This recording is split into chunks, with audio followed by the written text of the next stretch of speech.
Yo, what's up guys? Holding the Axe with you here, bringing you episode 2 anime review of Dr. Stone. This was a very hyped episode. Out of all the characters in Dr. Stone that we have so far, there's only 2 that I really like more than Senku. And one of them we get introduced to. We get introduced to Shishio Tsugasa. Basically what happens is that since they succeeded in the miracle potion to break people out of stone, they was going to break Yuzaya.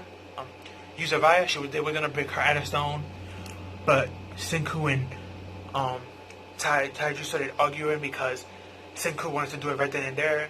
Taiju wanted to take her back to the base because they have no clothes for her and she was gonna be naked and she was gonna be embarrassed and he didn't want no one to see her, including himself. So when they arguing, a lion pops up, so they just took her and left.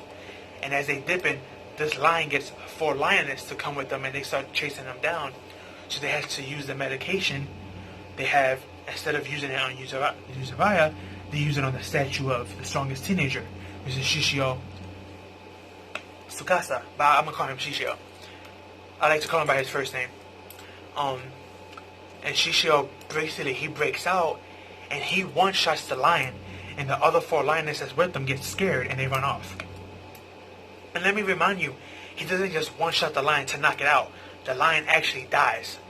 It gets hit so hard with so much force that he suffocates it and it dies. So this is how strong this teenager is. And he's known as the strongest teenager. So that was pretty impressive. And he's basically now part of the group. And he's part of the group, he's in charge of hunting now and getting food. Where Taiju's is going to get materials. And then Senku, his job is just to be the brains, of course, to put everything together and get, different ingredients and different things that they need to survive and to rebuild civilization. And as we get in the episode, we see that Taiju is very happy to have Shishio on their side, but every time he says something to hype up Shishio, Senku's in the back kind of like looking at, Shishio wrong and stuff, and he was like, if this guy ever betrayed us, he's going to be a problem. Because the only thing that could probably put him down is a gun. But we don't have those type of things here. And later on in the episode where everyone goes to sleep, we have Shishio pretending that he's sleeping, but he's actually wide awake with a mean face. And we have Senku outside making a bullet gun. Not a gun, but it's a crossbow. So he's most likely preparing for Shishio. And we have this one scene where Shishio compliments Senku and his wisdom. And Shishio, as he's doing this, Senku stops him and was like, when another man compliments the other man, they don't do it for no reason. They usually have ill will behind it. So what's your intentions? Hurry up and spill it. And he was like, oh, I'm sorry, I don't mean to offend you. And later on that night, that's when he gets upset, and we have that scene with Senku making that crossbow gun. Then the next morning, as they collect the materials, we get part of Shishio's flashback. And when he was a kid, he had a sister who was really, really sick in the hospital. And since she liked the seashells, he was going to make her a necklace. But the problem is, the guy who owns the beach where he was collecting the necklace came drunk and saw him. And he started beating on Shishio so badly, his face got kind of deformed. And of course, he didn't tell Senku that this kid was him. But we can tell because of how he feels, and when he sees a statue, he punches the heads off and he kills it, basically. And Senku, confronts him of this. He's like, come on, Senku, you're a smart man. If you bring everyone back, the people in power is going to claim, this was my land, this is my land, you have to pay your rent, you have to pay your taxes. We're going to have the elders look down on us and try to control us and control the war and get more greedy. We shouldn't bring them all back. We should just off the elders and just bring back the young. And he was going to hit another statue, which is, if he knocks off the head, that's technically killing it, like Senku stated.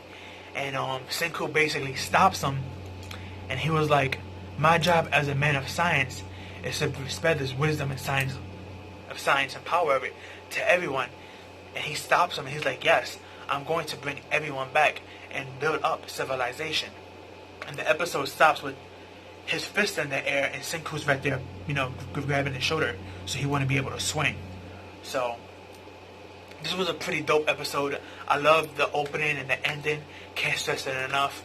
The music, the voice acting, the visuals, everything on this anime is so beautiful. Now, I said it as a disclaimer in my other review, episode 1. I'm going to say it again. This is not a battle shonen. Yes, there's a couple of battles here and there, but it's not on that level of like My Hero or Dragon Ball or Bleach or One Piece or Naruto.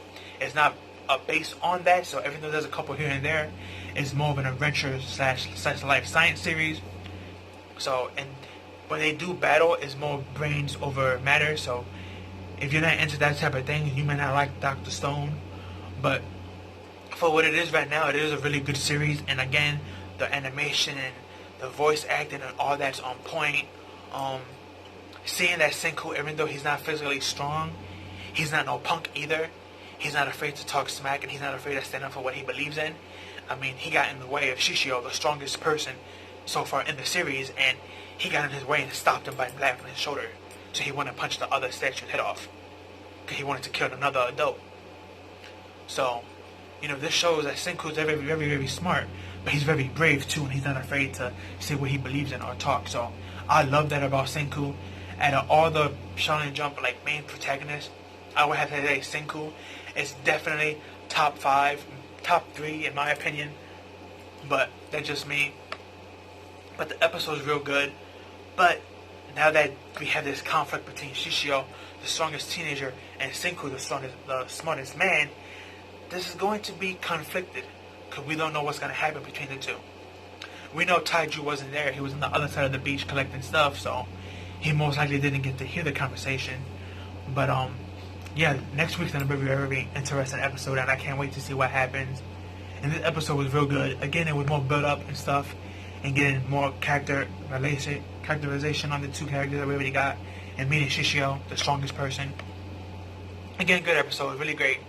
But that's all I have for you. Let me know down below what you like and didn't like about the episode. How do you feel about the voice acting, the animation, the opening, the credits, and all that, and the visuals?